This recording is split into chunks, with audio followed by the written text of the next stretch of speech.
Operation blue wings part 1 মিরের চ্যানেলে এসে গেছে এবং পুরোটা শোনার পর ঠিক কেমন লেগেছে। অ্যাকচুয়ালি তার আগে একটা ইম্পর্টেন্ট কথা, গল্পটা 4.5 ঘন্টার বেশি বড়। এটা শুনেই আমি ঘুমিয়ে পড়েছিলাম। অন্যবার গল্প শুনে এসেই আমি রিভিউ দিই। আচ্ছা, এই ভিডিওয় কিছু ইম্পর্টেন্ট কথা থাকবে, সেগুলো আমরা ভিডিওর শেষে গিয়ে বলবো। কিছু লেখক আমাকে ইমেল করেছিলেন, মানে যারা গপ্প মিরের চ্যানেলে লেখক বা অন্য বড় চ্যানেলে তাদের গল্প পাঠিয়েছেন, এবং সে সম্পর্কে কথাগুলো থাকবে। বাট তার আগে আমরা এই জিনিসটা নিয়ে একটু কথা বলি। দেখো, এই গল্পে কয়েকটা জিনিস খুবই ইম্পর্টেন্ট। তার আগে মেন ইম্পর্টেন্ট পার্ট কি, যেটা হলো এই গল্পটা খুবই খুবই সুন্দর। মানে স্পাই সিরিজের গল্প যেগুলো মিরে রয়েছে বা পুরো বাংলার কারেন্ট সাহিত্য জগতে রয়েছে, তার ভিতরে নো ডাউট এইটা অন্যতম সেরা গল্প। শুধু এইটার কথা বলবো না, বলবো অভিক অর্জুন দত্তের স্পাই সিরিজের গল্পগুলো একটাও আপসেট করে না। মোটামুটি মোরওভার আমার সবগুলোই পড়া হয়ে গেছে বা কিছু কিছু আমি শুনেছি, সুতরাং আমার কাছে নতুন নয়।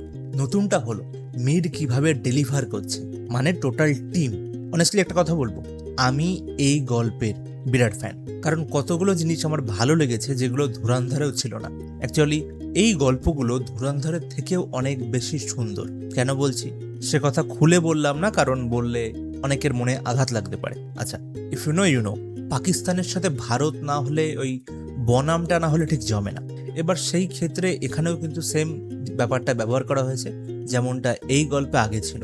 এখানে বালুচ অ্যাঙ্গেল রয়েছে। এই গল্পটা শোনার পরে সবথেকে ইম্পর্টেন্ট পার্ট এবং সবথেকে সুন্দর যেটা আমার লেগেছে, গল্পটা শোনার পরে এমন মনে হয় না যে এটা খুব আনইউজুয়াল বা যেমনটা হওয়া সম্ভব নয়। গল্পের সবথেকে ইম্পর্টেন্ট এবং ইন্টারেস্টিং পার্ট, যে গল্পটা খুবই বেশি রিয়েলিস্টিক, আর এটা প্রথম থেকে শেষ পর্যন্ত গ্রাব করে। অভিক অর্জুনের আমি অনেক গল্প পড়েছি যেগুলো স্পাই সিরিজ বাদে অন্য গল্প। সত্যি কথা বললে অর্জুন দত্তের লেখায় যেগুলো থাকে, খুব টাফ ওয়ার্ড সে ব্যবহার করেন না। চেষ্টা করেন কারেন্ট ওয়ার্ড, মানে আমরা যে ভাষায় কথা বলি সাধারণ জীবনে, সেই ল্যাঙ্গুয়েজ আনার, এবং খুব বেশি কমপ্লেক্সিটিতে তার গল্প চলে না। মানে অন্য গল্পের কথা বলছি, কিন্তু এই কথা বারবার মাথায় রাখতে হবে যখন আমরা স্পাই সিরিজ নিয়ে কথা বলবো। এই গল্পের কি পয়েন্ট কিন্তু ভাষার কত দক্ষতা সেইটা নয়। এই গল্পের কি পয়েন্ট হলো থ্রিলার পার্ট, রহস্যের পার্ট, সেটা কতটা গভীর। যদি সেই জিনিসটা গভীর না হয় এবং শুধুই সুন্দর ভাষা ব্যবহার করা হয়, তাহলে কিন্তু সেটা দর্শকের পক্ষে কাজ করে না। কিন্তু সত্যি বলতে অভিক অর্জুন দত্ত এই গল্পের গভীরতাগুলো ভালো করে বোঝেন এবং ওইভাবে ম্যাপিং করতে পারেন। এবার একটা কন্ট্রোভার্সিয়াল কথা বলবো, মানে এই গল্প শুরু হয় দ্বীপের ন্যারেশন দিয়ে। আমার কিন্তু মিরের থেকে দ্বীপের ন্যারেশন বেশি সুন্দর লাগে। মানে মিরের কিছু কিছু জায়গায় তার ন্যারেশন খুব সুন্দর, বাট অল ওভার যদি সব রকমের ধরনের গল্পকে নিয়ে আসি, তাহলে কিন্তু মিরের থেকে দ্বীপ কিন্তু কোনো না কোনো স্টেপে এগিয়ে থাকে। কারণ বড় বড় গল্প যেমন মহাসিন্ধুর ওপারে, ব্লু ফ্লোয়ার বা আগে যেগুলো পাবলিশ হয়েছে, এগুলো কিন্তু দ্বীপের ন্যারেশন ছাপিয়ে দিয়েছে, মানে সমস্ত কিছু ক্রস করে দিয়েছে। আচ্ছা, মহাসিন্ধুর উপরে নামটা যখন এসেই পড়েছে, গল্পে রয়েছে লোকনাথ দে, আর লোকনাথ দে মানে লোকনাথ চক্রবর্তী, প্লাস গল্পটা মহাসিন্ধুর ওপার থেকের মতোই বড়, 4.5 ঘন্টা। এবার কেন আমাদের মতো লোকের মহাসিন্ধুর ওপারের নামটা মাথায় আসবে না? এবার তুমি মানো বা না মানো, আমরা সবাই ভিতর থেকে কিন্তু লোকনাথদের ফ্যান। তাকে যদি খুবই কম সময়ও পাওয়া যায়, আমরা তাকে শুনতে চাই।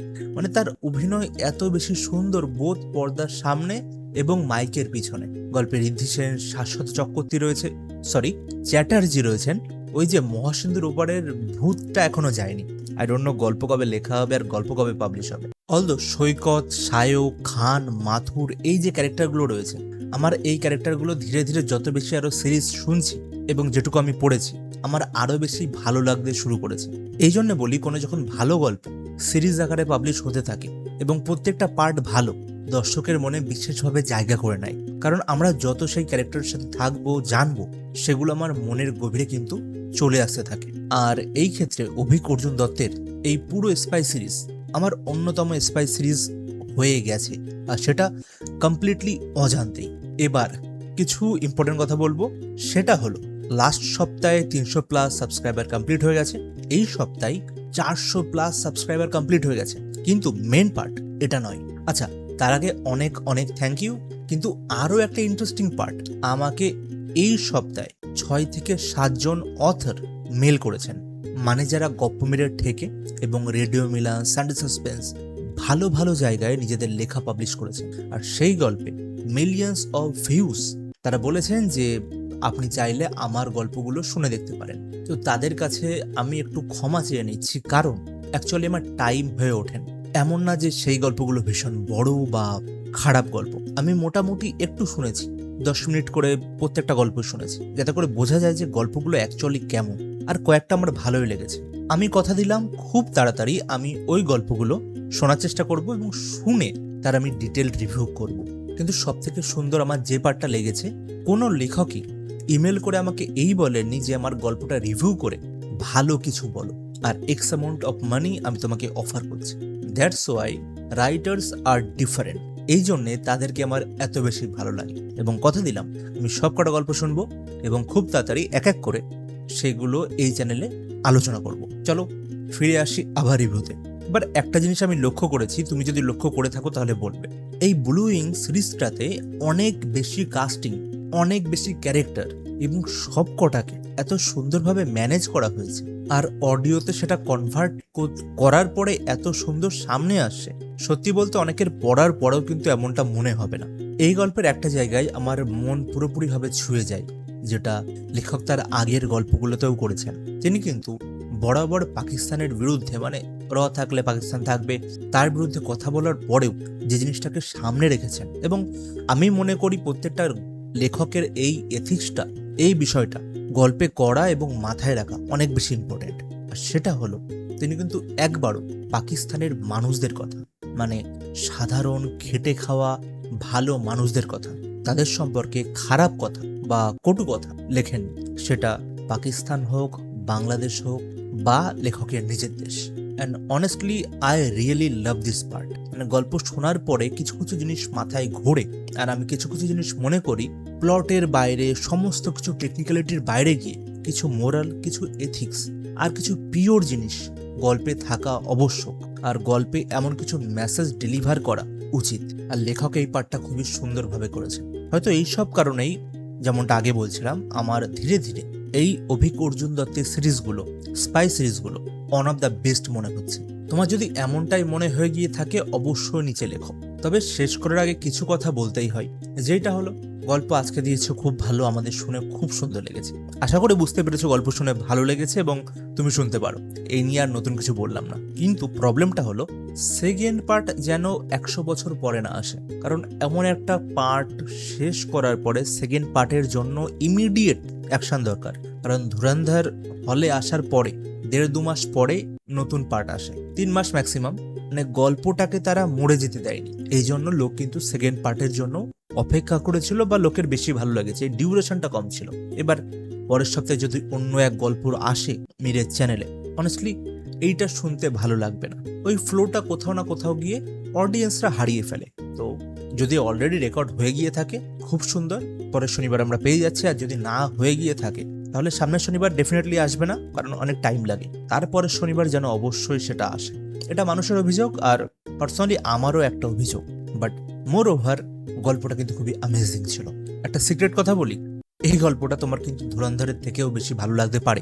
এটা আমার পার্সোনাল ওপিনিয়ন, কারণ আমার লেগেছে। তার অনেকগুলো রিজন রয়েছে, শুনলে ভালো করে বুঝতে পারবে। আর তোমার গল্পটা শুনে কেমন লেগেছে অবশ্যই নিচে জানাও। এবং শেষ করার আগে অনেক বেশি ধন্যবাদ, জাস্ট গ্রেটফুল, কারণ এত তাড়াতাড়ি আমরা 500 সাবস্ক্রাইবারের মাইলস্টোন হিট করতে যাচ্ছি। আর তোমরা খুব সুন্দরভাবে এগুলো অ্যাকসেপ্ট করছো রিভিউটা, কারণ আমরা এখানে গল্প নিয়ে কথা বলি এবং তোমরা শোনো, নিজেদের মতামত জানাও। এবং আমি বারবার বলি, আমার কাছে তোমাদের মতামত বেশি ইম্পর্টেন্ট। আর ইতিমধ্যেই লেখকরাও রেসপন্স করতে শুরু করেছেন। আমার যেটা চেষ্টা ছিল, আবারও রিপিট করছি, একটা ভালো রিভিউ প্ল্যাটফর্ম ফর লিটারেচার, আর পার্টিকুলারলি অডিও স্টোরিজের জন্য, যেখানে লেখকরা থাকবেন, অডিয়েন্সরা থাকবেন, থাকবো আমি, সবাই মিলে একটা ভালো লেখকের গল্পের আলোচনা করব, ঠিক ভুল আমাদের মতামত জানাবো, যাতে করে লেখকরা ওই ভালোবাসাটা ডিজার্ভ করেন এবং দর্শকরাও ওরকম লেখা পড়ার সুযোগ পান। আর সেই সমস্ত কিছুই ক্রিটিসাইজিং এর দ্বারাই আসে। আর এই জার্নিতে পাশে থাকার জন্য অনেক অনেক ধন্যবাদ। শেষ করার আগে, যদি সাবস্ক্রাইব না করে থাকো তাহলে জানি না তুমি কোথায় রয়েছো, প্লিজ সাবস্ক্রাইব করো। দেখা হচ্ছে খুব তাড়াতাড়ি এক নতুন গল্পের সঙ্গে, বাট সেটা মীরের গল্প হবে না, কারণ নেক্সট ভিডিও 2 দিনের ভিতরে আসছে। বাই।